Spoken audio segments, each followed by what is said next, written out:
فوج سے تعلقات تھے، ہیں اور رہیں گے، ہمیشہ فوج کی عزت کرتا رہوں گا۔ عمران خان فوج کو نہیں گھسیٹ رہے۔ ISPR کا کل کا بیان مریم اور نواز شریف کے لیے تھا۔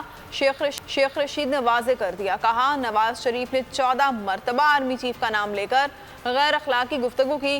مریم نواز نے بھی کل جنرل فیض کو للکارا، اس پاکستان کو بچانا ہے تو الیکشن کرانے ہوں گے۔ قوم کو ایک ہی پیغام دینا چاہتا ہوں، الیکشن ہونے جا رہے ہیں، الیکشن ہونے جا رہے ہیں، الیکشن ہونے جا رہے ہیں۔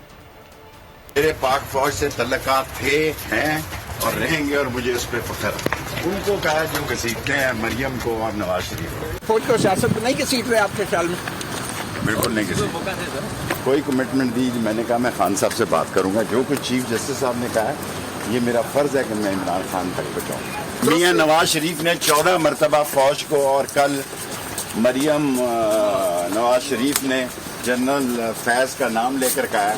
14 مرتبہ جس نے چیف آف آرمی اسٹاف کے بارے میں غیر اخلاقی زبان استعمال کی ہو، اس کا نوٹس لینا چاہیے، اس کا نوٹس لینا چاہیے۔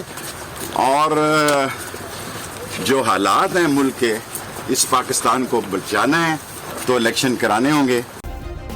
سبسکرائب کریں اور بیل دبائیں تاکہ کوئی خبر رہ نہ جائے۔